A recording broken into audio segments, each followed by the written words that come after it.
one of the biggest things. I'm an avid podcast listener. Yes. And I had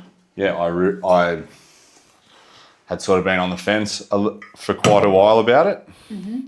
And I just thought, why not just do it? I sort of had some mates who had gone into another venture and they just had like the outlook of, we're just doing this no matter what.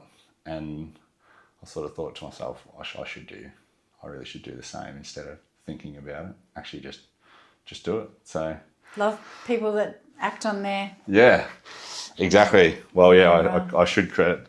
It's been one of those things I've always had at the back of my mind.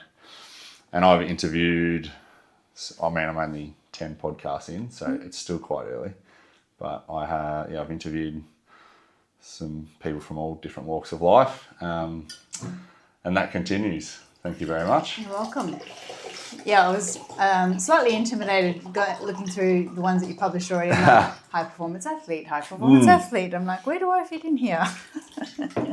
No, it's a fair question. We'll roll on straight in too, by the way, if that's okay. But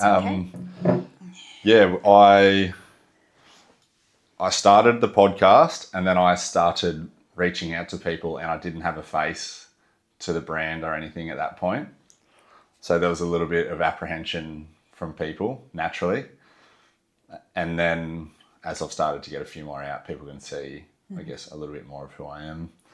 And I interviewed a real estate person the other day. A few of the endurance athletes I sort of know or have some connections in that space. So that was why I was able to start that way. And then, Kirsty Nancarrow, is that the correct pronunciation?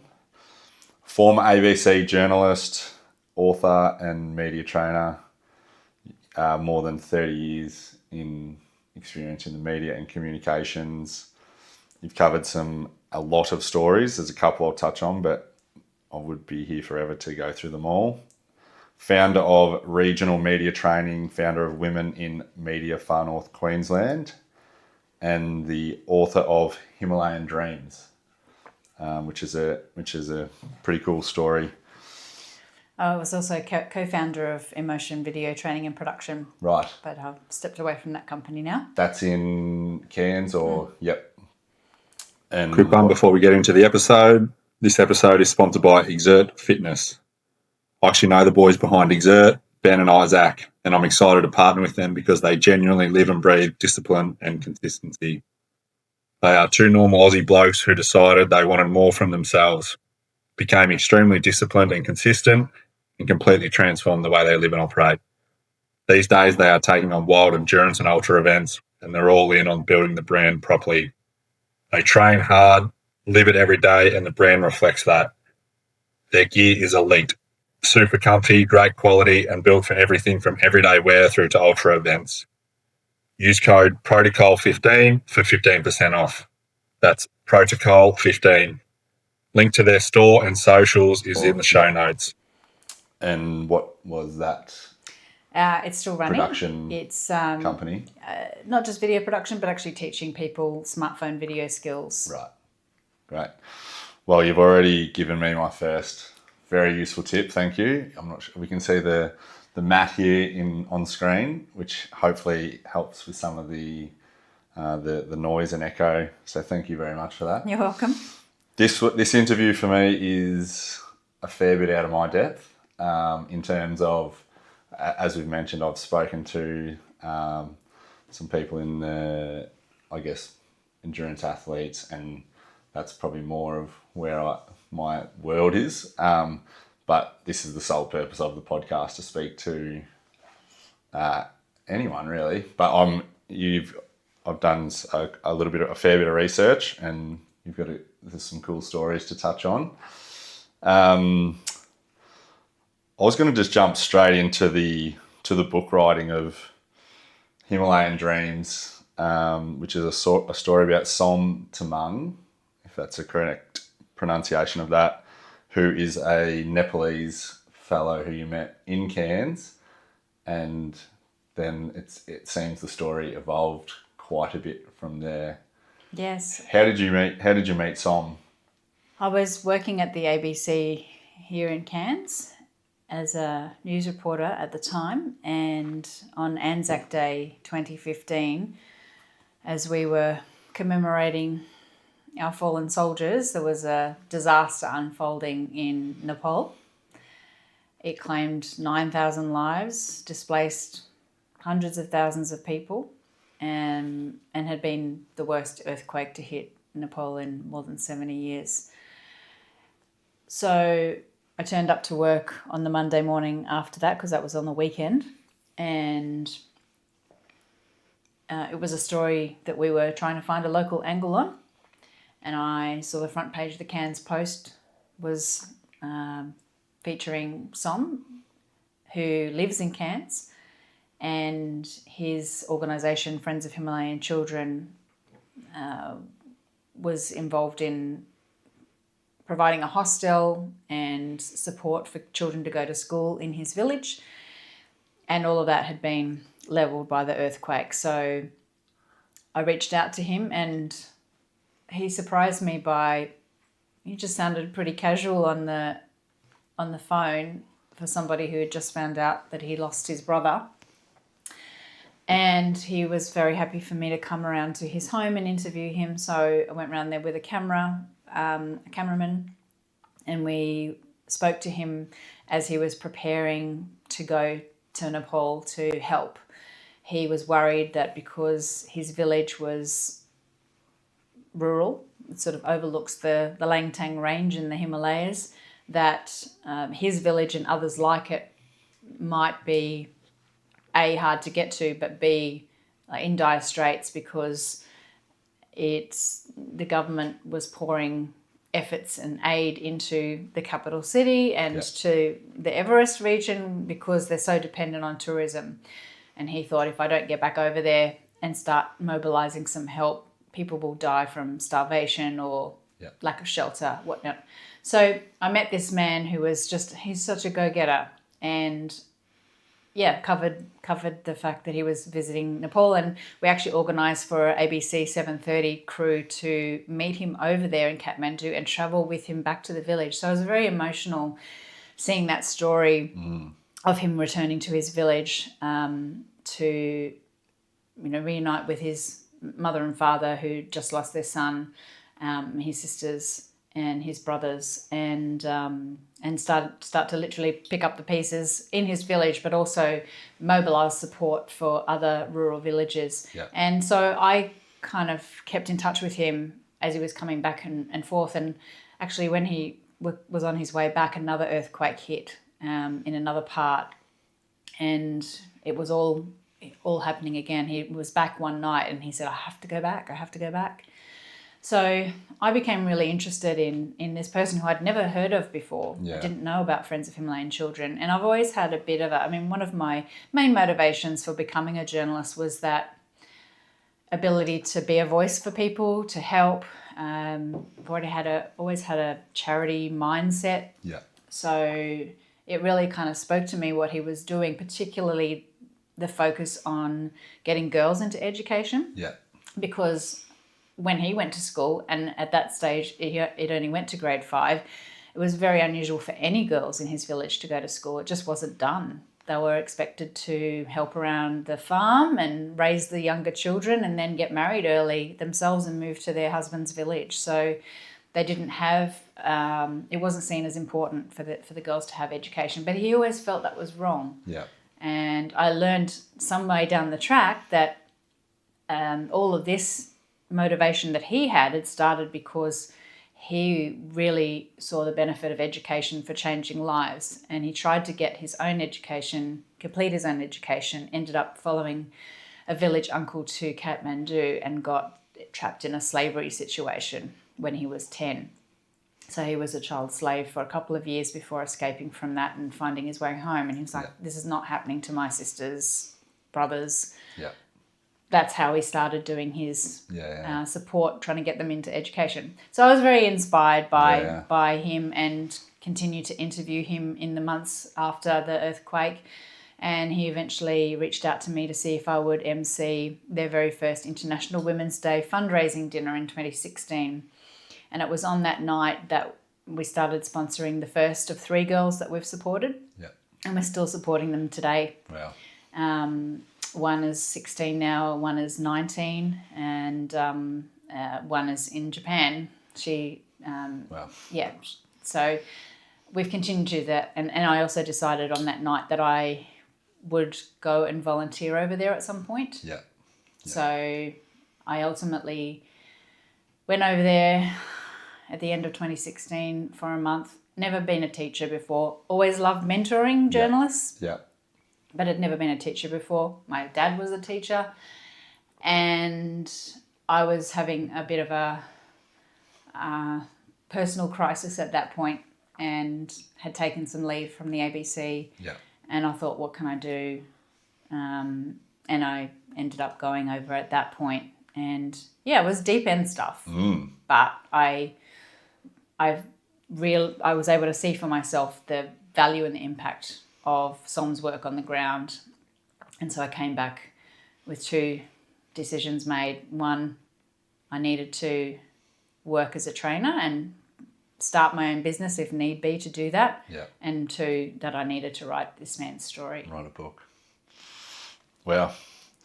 And his charity over there, or his organisation over there, is called Friends of Himalayan Children. Friends of Him. Okay. He also has a trekking company called Take on Nepal. Yeah.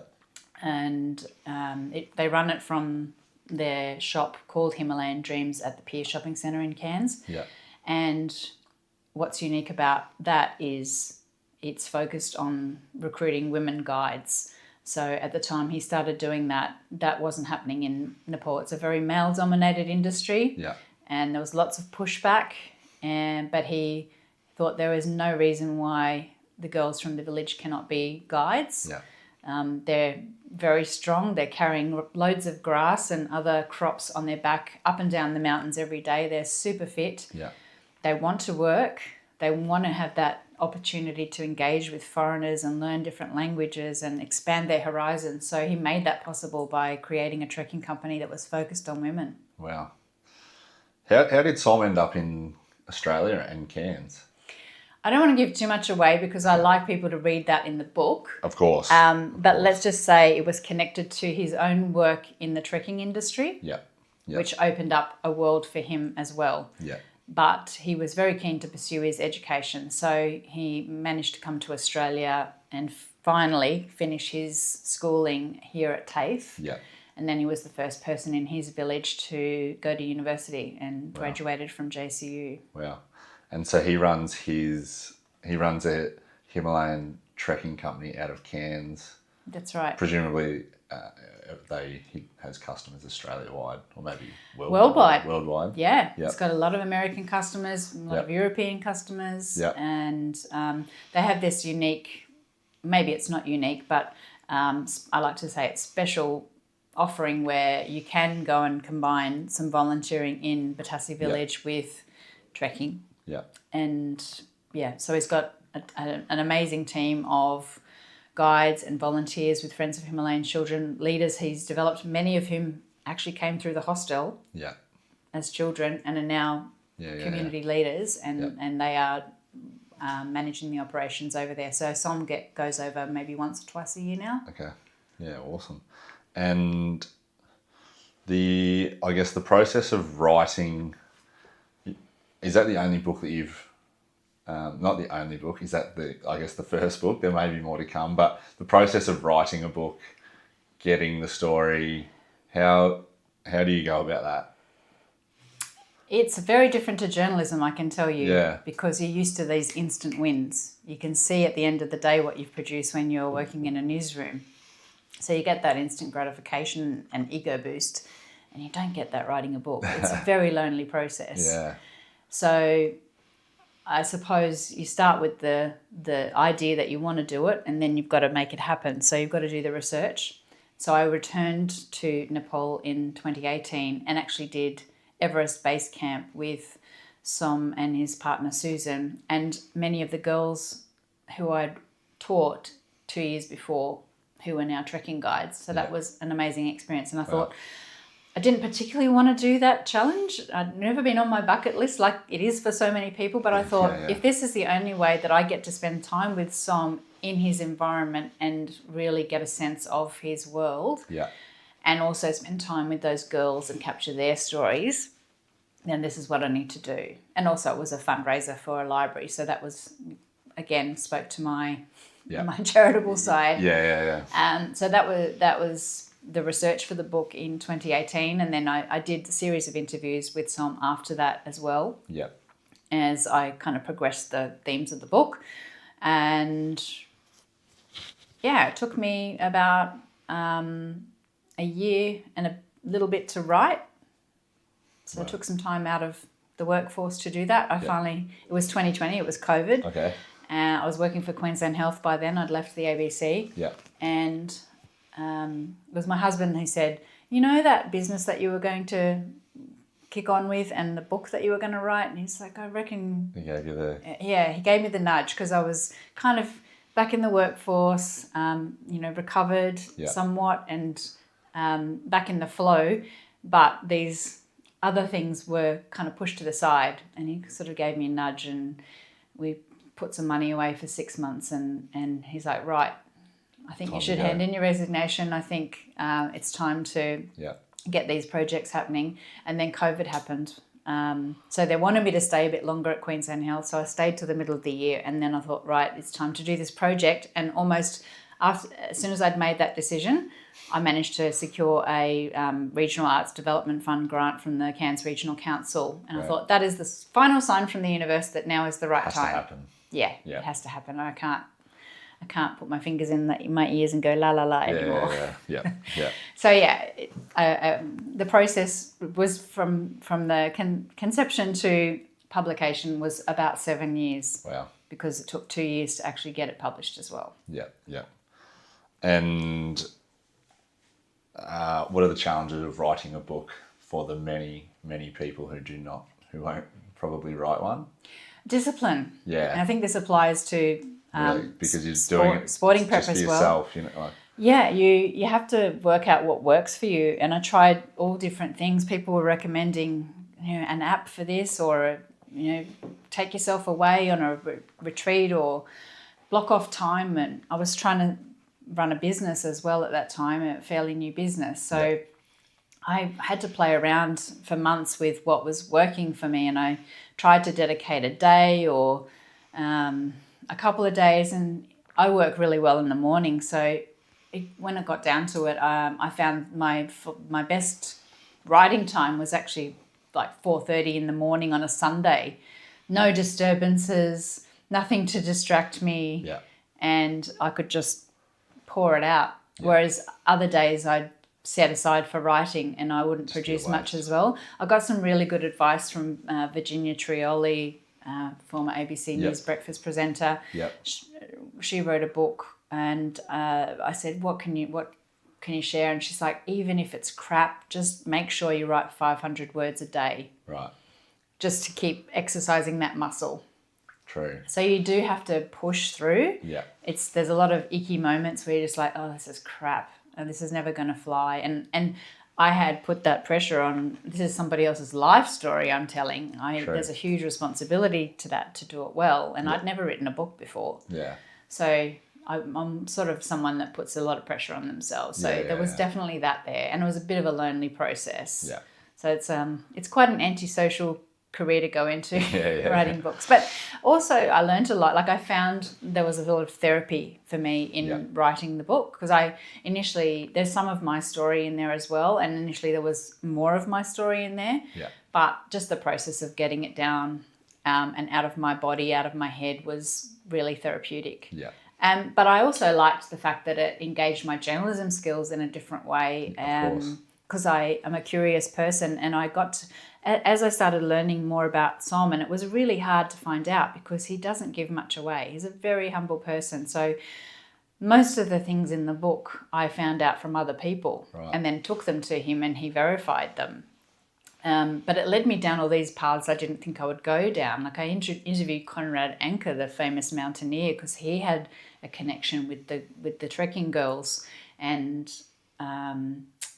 Jason Clarke, who'd played Rob Paul in the movie Everest, and there's a connection between Jason and Som, which led him to Australia.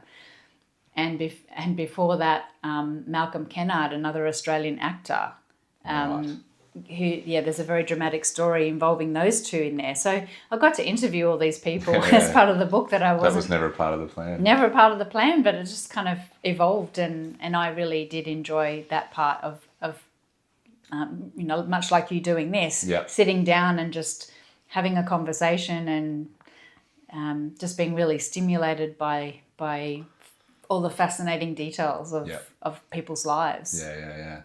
Do you have so the book you say the book's completed, as in it gets to the completed stage, then does it go to through an editing process or people, or did you have people you lent on? Yes, all of the above. I would send out, when I first started writing, I sent out a few initial chapters to one of my ABC colleagues who'd written screenplays and got some feedback from him, and I managed to find a retired publisher here in Cairns who had worked for Allen and Unwin and ABC Books. Yeah. So I leaned on him for advice early, and I remember he pretty much redlined all of my initial chapters, which is a bit soul destroying, but I thought, no, I was here to ask your opinion. I want it to be a book that people want to read. And he's like, you're writing it like a journalist. You have to weave a story, and you have to let it breathe, and there has to be more depth and colour, and you can take a little bit of liberty with the truth, and that's against my grain because I'm a journalist. I had to let go of everything has to be in quotes and all of that. And when I rewrote it and told a story with much more colour and drew on my own experiences in Nepal to try and get that kind of detail, that's in the finished product of the book. And I constantly get feedback from readers that they felt like they were taken there, and that is a huge compliment, because that's what I wanted to achieve and didn't know that I could make that transition from factual writing to narrative non-fiction. So that's the process. And then if you're going down the traditional publishing route, then you have to get somebody to think the book is worth putting on the market, that they are going to make enough money. So I persisted with that for 2 years. Had 30 knockbacks. Wow. Sometimes they don't even get back to you, and you're not allowed to follow up with them. Right. They're like, our submission window is 2 weeks, and if you don't hear from us in 3 months, we're not interested.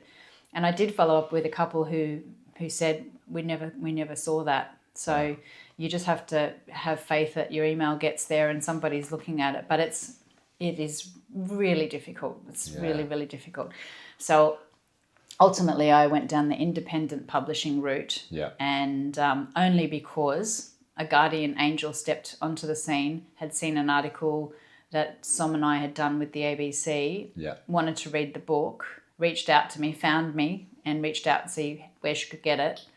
And I said, this is the situation. And she said, well, how much does it cost to publish a book? And she sent me the money in the mail. Wow. Like, I literally got a check in the mail from a stranger. My God. Yeah. So that never happens, but it does. It does when it's supposed to happen. That's the universe. It is the universe. So I still am extremely grateful to Elizabeth McLean for that generosity. She was guest of honour at our launch. Great. And so yes, I then engaged Dr. Juliet Lackmeyer from the Erudite Pen, which she's based right here in Far North Queensland in Palm Cove. She supports authors all over the world. She's highly respected, and so she edited the book for me. Yeah. And then put it through the publishing process. So, because I know nothing about. Yeah. I mean, it's possible for people to do a book publication on Amazon. But I wanted a professional editor to look at my work and make it as good as it could be. Yeah. I mean, not every chance, but you publish the book, it's out there, and then I guess it's as good as what people believe it is, but it's obviously been quite successful if it's sold sold quite a few copies and been published, and other people have wanted to read it. So Yeah, I think I'm probably up to about 1,500 copies, Wow. physical copies sold Yep. that I've had printed, Yep. plus whatever's been sold online to bookstores worldwide, Yep. and through platforms like Amazon, and it's an audio book now as well. Yes. So I have no idea how many people have downloaded and listened to it. Yeah. I don't get those metrics. you don't get it. Yeah. Is there plans to write another book at some point, or I guess this one's quite a personal story, or a story that has come to you which really resounded with you? I have been approached several times since embarking on that project to write people's biographies, and I'm flattered, but I didn't kind of have the space in my head for another project like that. Yeah. The next book will probably be my own story. Yes. Great. Well, it sounds like obviously the Som story came to you through your work, and then it resounded with you, and then that was gave you the go ahead to actually write it from there. Yeah, it really Had a really meaning. It did. It really was something that very much aligned with my values and a theme through my whole life of pursuing gender equality and those sort of things. So it was the good fit.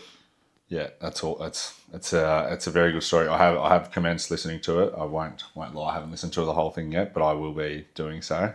Committed on camera to doing that. There'll be a test in a couple of weeks. There'll be a test. Yeah, exactly. How did journalism? How did you end up in journalism? Was that something from a young girl that was going to happen, or was it a thing that came later in life? Or? No, it was very intentional. Yeah. I really was writing from a very young age. I used to write poetry. I used to write letters to my grandfather. He's my inspiration for my writing, and I only had him till I was 10, and he was my last surviving grandparent, but he continues to be my inspiration for writing. Yeah. And at 9 years old, he told me I look like Jana Wendt. And if you don't know who Jana Wendt is, she was a very well-respected journalist, current affairs journalist, and a pioneer really for women in that space. Yeah.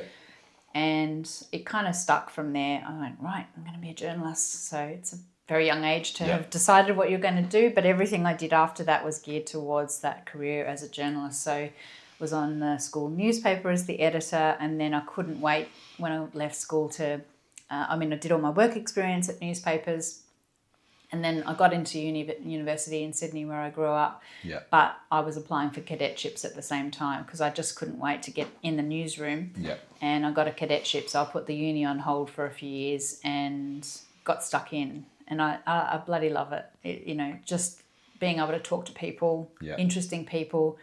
And I'm not so interested in the drama, the crime or the politics. I've always just been interested in people's stories and triumph over adversity. Yeah, yeah. This is sort of left field question, just coming to my head. AI and journalism, has that I would assume that has definitely changed the landscape at the moment, because I could write a journalistic article in a matter of less than a minute probably if I had some of the facts already.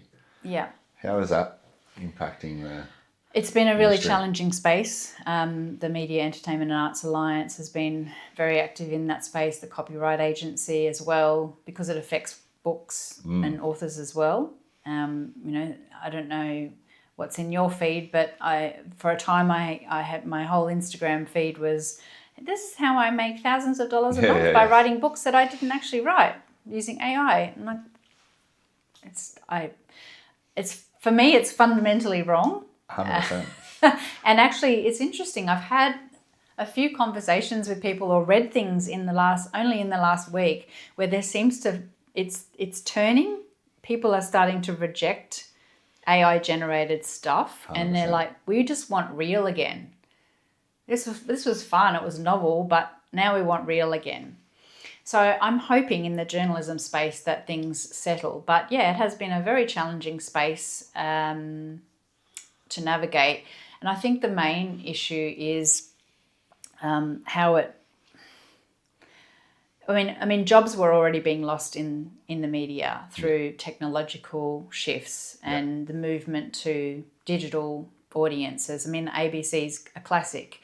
They've taken resources out of regional bureaus and put them into digital because that's the space they want to compete in. And unfortunately, that means regional communities have fewer people telling their stories. And it's not just the ABC, it's commercial TV stations, it's newspapers. We've seen a lot of newspapers shut in regional areas as well. Yeah. But then AI, is another level. But I think it seems like people are finally going, we can tell the difference. We don't like it. Give us the real stuff again. Yeah. But of course, people, there is that challenge of what's real and what's not. I think there's definitely a currency, just from as a personal point of view of having like the genuine interactions, like hopefully such as this, but also hopefully in the journalism space as well, because it's actually a skill. It's a skill now because so many of the younger generation seem not a lot, but they seem to be losing, social skills and all that sort of thing, which is social media, AI now, which is only obviously a lot newer. Well, I noticed that people don't want to pick up the phone anymore. They don't know how to have a conversation. They don't know how to make a cold approach to somebody. That it strikes fear into everyone. Oh, I'll just send an email, or I'll just get AI to write me an email. We're losing that, as you say, that skill of human interaction. Yeah. So I really do hope that the balance shifts back and we start connecting in a real way again. Yeah, no, I agree. Sorry, it was a little bit of a leap there because I was keen to continue the early story from Sydney. So you started a cadetship in Sydney, and then how long did that continue? I think it was about 18 months, and then I had an opportunity to work for the New South Wales government as a media officer. Yeah. And my parents were horrified at the time. They're like, "But all you wanted to do was be a journalist, and now you're jumping out." And then you get the industry saying, "Oh, you're selling out already." And but actually, I think it's been very valuable along my career to jump in and out of between the journalism and communication space, and that's what's led me to be able to have the business that I now have. Is the that's I guess putting out messages. Yeah, it's on kind behalf of. Yeah, it's the other side, but they call it the dark side. But yeah, I learnt so much working in that ministerial office because, it's a machine of itself. Yeah. So I got to do a research role there, and I was dealing with my minister's electorate media and regional media in that space, and I really loved that job. But ultimately, a bit like my husband's tapping me on the shoulder and saying, you were going to do that thing. Well, it was actually the minister said, when are you going to go and finish that degree and work for the ABC like you told me you were going to? So I did worked in the minister's office, and then I resumed my studies and did a master's degree at Wollongong University. I was doing lots of work experience as well on community radio and ABC 7:30 and ABC Illawarra, and that was my end game, was to work for the ABC. Yeah. I still believe they are the pinnacle of journalism in Australia. Yeah. And so everything was kind of geared towards that. But I ended up having to move from Sydney to the middle of Australia in order to make that happen. To Alice Springs. That's right. That was your ABC opportunity. That was where a job presented. Yeah, I went for a few jobs. I think there was one in Kununurra, there was a newspaper job in Kununurra. There was a ABC job in Alice Springs, and I think one in Port Pirie. And I'm so glad I got the one in Alice Springs. Yeah. So ABC's journalism now, they obviously don't have a newspaper. They have an online online articles now. What journalism, or how were the articles presented? So I was a radio news reporter when I went out there. Yeah. And at that time, things were still pretty siloed. You had radio, you had television, you have all the ABC programs, so radio programs, TV programs. I moved out there in 1999, and I think the internet was starting to get popular around that time. Yeah. So they did add online as well. Yeah. And so from when I started in 1999 as a radio journalist to when I finished in 2017, the landscape changed so much. By the time I finished up at the ABC, I was a radio reporter, a TV reporter, an online reporter, a social media reporter, a boss of a newsroom, and a camera woman. Right. So, yeah. Great for upskilling. Yeah. Well, I guess you jumped in almost at the start, and then it just completely changed. Yeah. In the 5-10 years afterwards. Yeah, and it gives you a lot of transferable skills. For sure. Having to do all of those things. So. Yeah. How has there ever been, like, say the end goal was to work for ABC?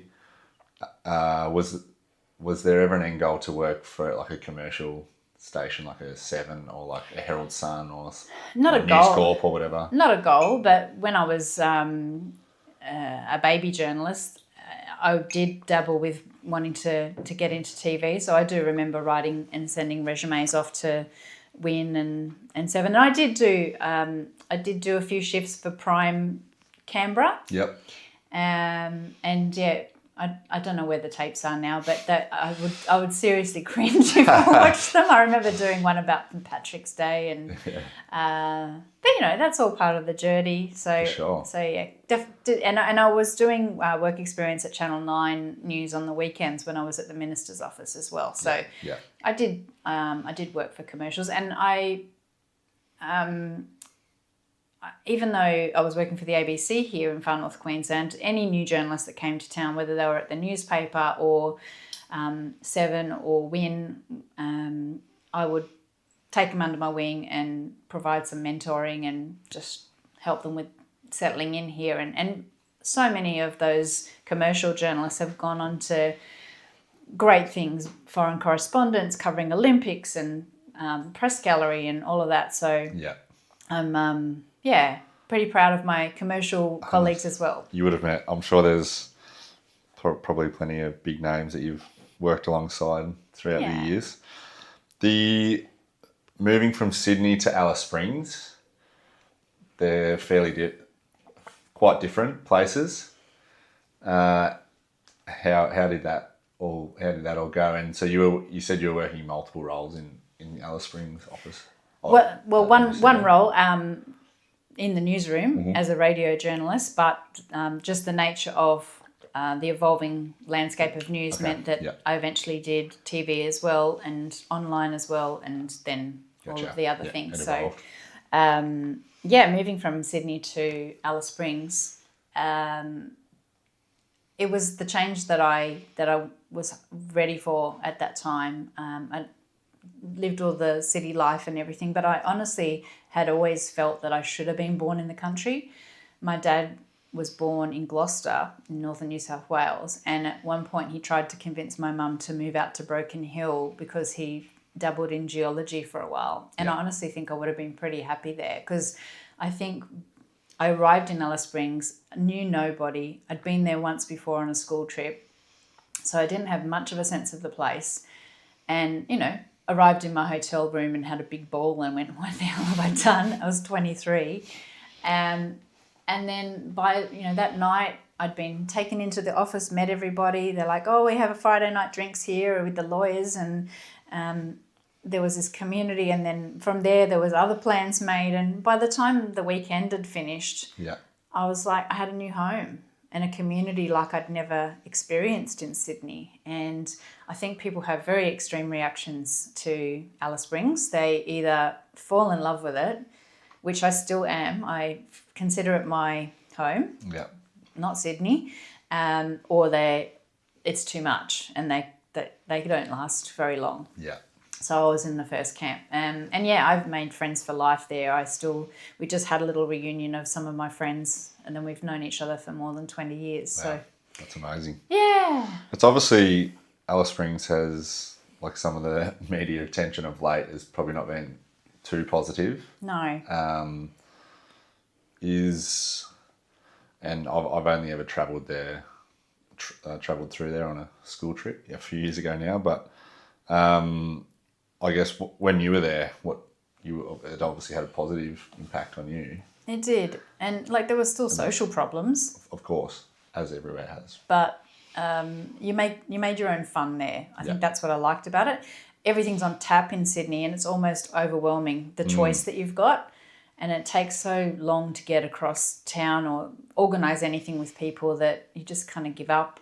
Whereas if anything's happening in Alice Springs, you go to it. If a show's coming to town, you go to it. If there's a festival on, you go to it. And then in the down times, there's the camping, the beautiful McDonnell Ranges, and there's so much natural beauty out there. It's a very spiritual place. And of course, you get that exposure to Indigenous culture, which I am pleased to say I got more of moving to Far North Queensland. I didn't have much exposure to Torres Strait Island culture. And, we have 250 different language groups in Australia, and people, an Aboriginal person from Alice Springs is not the same as an Aboriginal person from Darwin or Cape York or a Torres Strait Islander. So it's been something that I've really leaned into since leaving Sydney. Yeah. And I remember even being on the newspaper in Sydney and doing stories with the local Aboriginal community and just feeling that connection there. So it felt very natural to be out there and doing stories with Aboriginal communities and being part of it. And I did spend a little bit of time. I was there for 3 years, moved back to Sydney, worked for Current Affairs in Sydney with ABC, and then went up to London for 2 years. Yeah. And then went back to Alice Springs for 7 years. And I thought, well, I should work for an Aboriginal organisation while I'm here. Yeah. Again, like the ministerial office, just to see what it's like and what I can give back. So I worked for the Institute for Aboriginal Development for, I think, about 18 months at that time. I was out there as well. Yeah. But yeah, it is a great community, and I think it still is today. I always tell people they should go if they've never thought about going. Yeah. It's a magical place. Yeah. It's a challenging place sometimes. I mean, the climate is really extreme. It's freezing cold at night in the middle of winter, and 45 for days on end in summer. Yeah. But it has a lot of charm as well. Yeah. No, it is. It certainly is a magical place. There was a couple of stories I picked out here among, as I said earlier, hundreds, thousands possibly. But these are a couple of the stories that are very notable. Mm-hmm. Joanne Lees and Peter Falconio.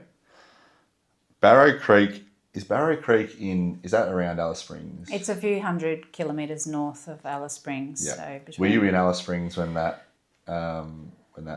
occurred? I was, and I'd only been back there for 2 weeks. I had driven in a car by myself from Darwin to Alice Springs, stopping at Barrow Creek about 2 weeks before that happened, because I did a 3-month stint up in Darwin, and I had all my life possessions in my car, driving by myself, and I probably stopped in there to refuel or grab something to eat on the way back, and then a couple of weeks later this unfolds, and it was one of the biggest stories I've ever covered, and one of the biggest stories to, I suppose, envelop Alice Springs. We'd gone from a couple of journos turning up to media conferences to the entire British media descending on Alice Springs and, trying to sniff out any opportunity to speak to Joanne Lees or get the scoop on what was happening. And it was just such a huge and all-consuming story. So I was actually in the room the first time she gave a media conference. Wow. And, it was a pretty crazy time. So the story for that with that one was Peter went missing. So the Joanne and Peter were driving a combi van north, and they had somebody flashing behind them to pull over, and in the process of getting them to pull over, Peter was abducted, or she was tied up, and we think Peter was probably dispatched at that point. Yeah. And before the Bradley John Murdoch could drive away, she managed to free herself and run into the bushes and hid there, and then later managed to flag down a passing truck and get taken back to Barrow Creek. So, yeah, pretty dramatic story, stuff of nightmares for anyone travelling on remote roads in Australia. That is a nightmare. Yeah. So. Wow. So there would have been, I assume there was media, there would have been people from all over the world. Yeah, mainly British media because Yeah. because of the UK British, backpackers. Yeah. But a lot of Australian media there as well. So there was quite a media pack in town, and the usual kind of swapping stories over dinner and different media camps and who's got what and all of that kind of going on as well. So it was an interesting time. Yeah. Another one of the stories is the Northern Territory intervention. You were in you were in... Yes, I was in Alice Springs for that as then. well. I remember going to have lunch and coming back and the world changed. Yeah. All hell broke loose. I had not actually heard about the Northern Territory intervention. So this was, the government was going to Aboriginal communities. So the backstory and the justification for this policy change, where they really just kind of sent the army in and changed things overnight in Aboriginal communities in terms of putting up these massive signs at the beginning of them saying no porn, no grog, came from something called the Little Children a Sacred Report, which revealed like a widespread sexual abuse of children in Aboriginal communities. So that was the federal government's response to that report and the need to start making some major changes that were designed to protect children. Yeah. But of course, it impinged on a lot of freedoms for Australian citizens that happen to be living in these remote parts of Australia. So on the one hand, there were people that were very happy that this change was happening and welfare was being quarantined for food and essential items, and on the other hand, the complete, I suppose, alarm that freedoms were being taken away, and the assumption was being made that if you lived in an Aboriginal community, you were a perpetrator. Gotcha. Yeah. So it was again a very, very intense time. Yeah. It seems like just a stopgap. Yeah, and it had some really unintended consequences. Yeah. I ended up getting a high commendation in the Walkley Awards for a story I did around grog. Yep. There was so at the time the Alice Springs Town Council had banned public drinking, and then there was some Aboriginal communities where alcohol was permitted, and there was one that was about 10 k's out of town. But when the intervention was rolled out, alcohol was banned in communities. So what that meant was people were no longer drinking in Alice Springs or in Amungana. They were drinking on the outskirts of that community with their children, arguably a lot less safe environment than in a home. Yeah. So, it had some unintended consequences, although well-meaning. Yeah. So there's always some kind of damage or collateral damage or unintended consequences when the best of intentions are. Yeah. I mean, there could be a bit to be said for a few of those of those policies, but it seems to be now there seems to be more consultation, but again, I'm not in there. Yeah, you're always going to hear that there's not enough, or of course. It's a really it's a really troubled situation, conversation that continues even today. 100%. And I think, everyone wants to do the right thing, but it is complicated. It's complex. It's extremely complex. Yeah.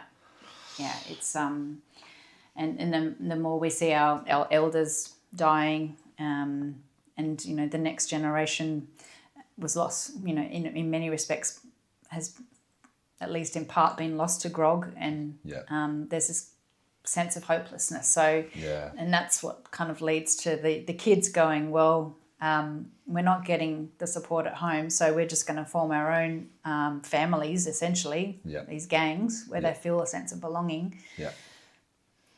They're not necessarily thinking about the consequences of what they're doing. No, definitely not. Not at that age, which is common. But another one of the stories, and again, I was not aware of this at all, but the Pine Gap protesters trial. So Pine Gap is a Australian-US defence, I guess, base. Yeah, it's just outside of Alice Springs. If you do fly in, you'll see these white domes as you fly into Alice Springs, and that's Pine Gap, and it's highly shrouded in secrecy. And there's a big American community in Alice Springs which people don't necessarily know about, that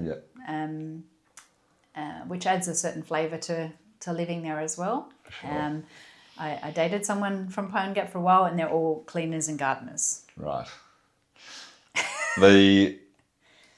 Is there? I guess it's really just the US would most likely say it's a strategic location for. There's no doubt that it's involved in wars currently. Right. It's a highly important strategic operation. Yeah. I don't know if you've seen it. There is a TV series that was made called Pine Gap, a fictional one. Yeah. But I think so. check it out, and you'll It's it is a strategically important facility for the US and Australian governments, and there was a really good podcast series that one of my colleagues, Alex Barwick, produced last year or the year before, which if anyone's interested in, they should check out. I'm trying to think of the name of it. Spies in the Outback, it might be. Yeah. Yeah. So I guess the actual protesters was the secrecy and the unknown. Is that why they were protesting? There's been... And it was local Alice Springs people, or just Australia-wide? There's been a long history of people trying to challenge Pine Gap being there. From a cultural point of view, from a defence point of view, from a secrecy point of view.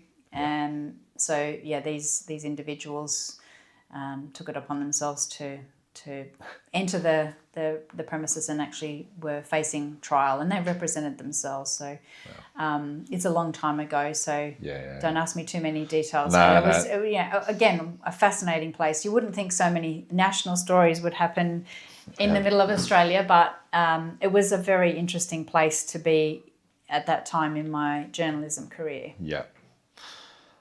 After Alice Springs, how long were you in Alice Springs for? So 10 years altogether. 3 years initially, and then I went back to Alice Springs, and after London, you might be wondering why. It was for love. Yes. That's very normal. I met my husband in my first year there, and we became friends. And we only got together just before I was leaving, and he said, "You need to go and do whatever you need to do." So at the end of that time, we got married, and I went back to Alice Springs because I was quite happy to. Yep, nice. So slotted back into the ABC. Yep. Did you, after Alice Springs, Far North Queensland was? Yes. Which is now still home? Yes, it's been nearly... in September it will be 16 years. Wow. Only counted on it being about 5. Yep. but I must like the place. We It's a were beautiful place. looking for something that was going to offer some of the same qualities as Alice Springs, so the community, the natural beauty. So it was kind of Broome or Cairns, and the job came up here in Cairns. So that's how I With ABC. with ABC. So, yep. So Yep. that's how I ended up here.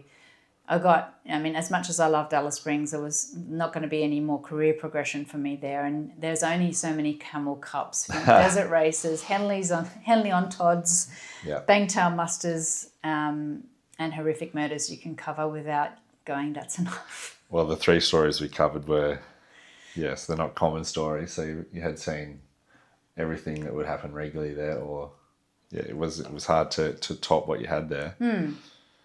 The emotional toll of journalism, is that because you're effectively on the front line in certain circumstances where reporting on stories, has that played a toll, or Yeah, absolutely. It's yeah. the reason I'm not doing it anymore. Okay. Yeah, I ended up with post-traumatic stress disorder, Right. Depression, Yep. suicidal ideation, Right. all of the things. So I, in 2016, was when it kind of got to that tipping point. Yep. And the sort of PTSD triggers were 2 stories that I covered here. One was the murder of the children in Murray Street, Yep. the 7 children that died, that were Yes. stabbed. And the about 6 months after that was I was actually up in Atherton filming a story, and I got the call to go to Ravenshoe because I wasn't very far from there, and they couldn't tell me what had happened, but they said that something big's happened, go there. And I got there, and the whole main street was a sea of ambulances, and a car had lost control and gone into the back of a cafe, hit 2 gas bottles and triggered an explosion with a full cafe of people. And 2 women died a few days after that. And it was the hardest day on the job that I've ever had. I was there to news gather, Yeah. but the compassionate side of me, I just wanted to help. Yeah. Like, there was just sheets and people everywhere with bottles of water, and it was my natural instinct was just to go sod filing. I need to help here, but I had a job to do, and it was really difficult, and I tried to do it as sensitively as I could, but it had a deep effect on me. And I started to notice changes in my behavior after that, and got some counseling help, and it wasn't really helping, and I just kind of went deeper down into the rabbit hole. So it does take a toll, and it's interesting you say frontline. I think a lot of people just assume that only police officers or AMBOs or fireys or defence personnel are subject to these kind of emotional tolls. Yeah. But you are basically dealing with people's trauma every day. Sitting in a courtroom and listening to horrific evidence being given about people being murdered, or domestic violence, or children dying, there just seemed to be a period as well at the time where every other day there was some kind of horrific car accident, or there was just death everywhere all the time, and it obviously built up in my body and didn't know how to get out. I've never actually thought about it like that, but I don't know if there would be training or the support for journalists, but they really are dealing with the same. Yeah, I mean, there's a peer support program that, like other organisations, there's an EAP program, so you can reach out and get some support, but it doesn't necessarily stop it happening. No. Because you're expected to just get back out there and do it again and again and again. Yeah. So you might have a conversation with somebody that makes it better at the time, but you still have to go and expose yourself every day, not knowing what was happening. So started getting panic attacks and all of the things. Yeah, no, that would be. I can understand that. That makes complete sense about the emotional toll. And so obviously 2016, that was when you left. I took leave Yep. and to recover really. Yeah. By that time I was actually the chief of staff, and I had even more responsibility. I thought it was a good idea because it was going to get me away from the newsroom, but then I was responsible for 12 people and the entire editorial output of the bureau, and I take things very seriously. So that was just a whole bunch of pressure that wasn't the right time for me. Yeah. It all culminated in one point. Pretty much. Yeah. So I didn't sleep for really much for 5 months, and then that was, my body just shut down essentially. Yeah. So yeah. I took 7 months off. Yeah. We spoke about the book, obviously, but so the book was commenced in the actual writing in 2018. 2020. 2020. Yeah, so I was doing the research in 2018. Okay. Yep. But didn't start writing it until 2020. Yeah. So now, I guess today you're into media training. That's right. So I'm sure there would be plenty of feedback for my media training. I am absolutely sure of that. But so you helping people with emceeing and just. No, I'm actually working with everyone from community organisations to government. Yeah. Educating them about how the media works. Yeah. So that they can work better with the media. Gotcha. So how to handle questions and how to prepare yourself, how to get calm, how to actually identify the story you've got, because all of us have one. Everyone's got a story, and the media can be a really great vehicle to share that story. It's I think sometimes there's just a perception that it's only there to do the bad stuff, but I've been part of telling lots of stories that were good, and if everyone does look at it objectively, there's always good news stories in every in every form of media every single day. Yeah. So there's an opportunity for all of us to engage in that space and help advocate or enlighten or whatever they want to do with their story. So I help with that side of things, with building those skills. Yeah. Are you working? And on the MC and public speaking side, people also that need to build confidence because they want to go and do podcasting, or they want to start a YouTube channel, or they want to get better at speaking to the public. Yeah. Okay. Yeah. So so you're dealing with journalists, like probably, or not necessarily young journalists, old journalists possibly. No, I'm not dealing with journalists. I'm training people how to talk to journalists. Right. Gotcha. Yeah. So I'm not training. I understand. Yeah.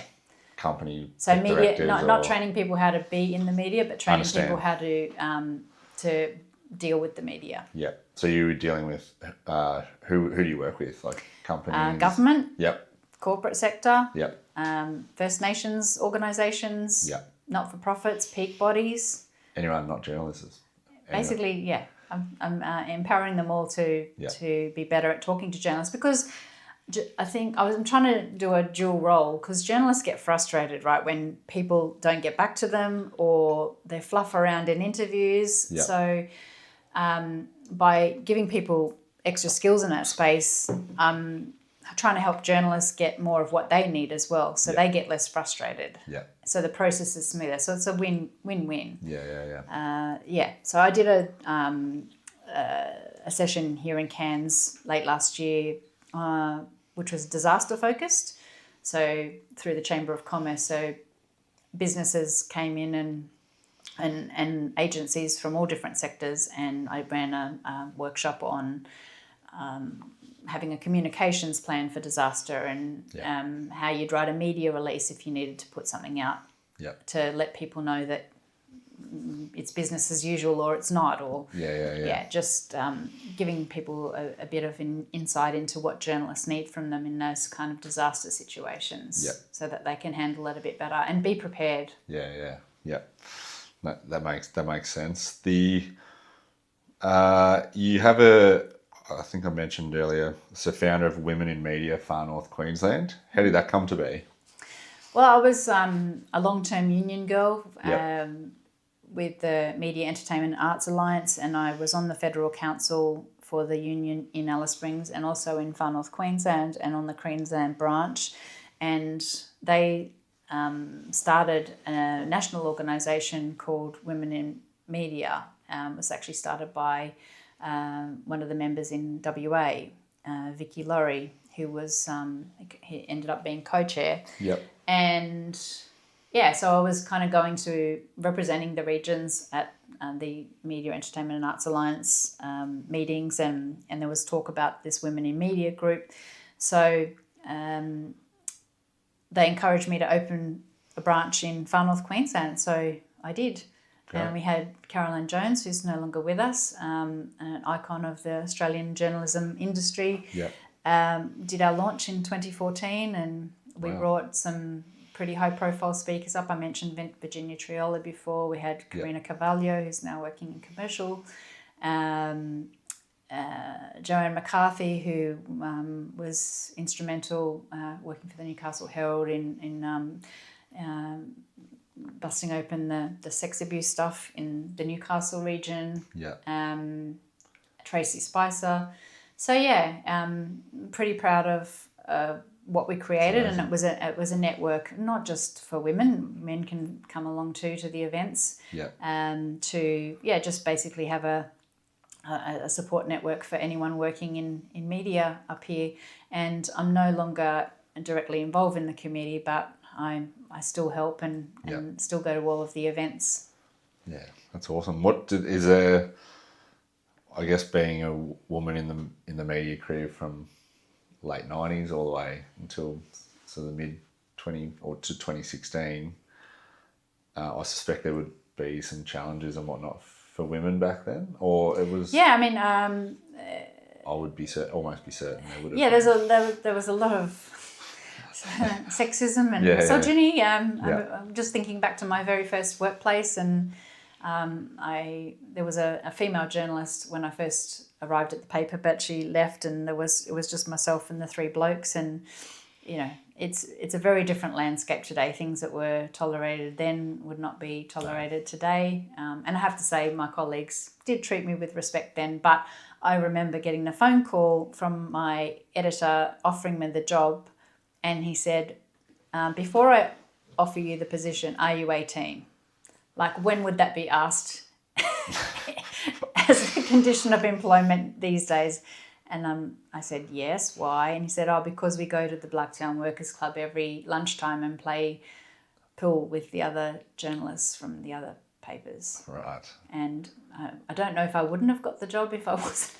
Yeah. But anyway, so thankfully things have moved forward, but Tracy Spicer ended up writing a book about the misogyny and the sexism in the commercial TV space.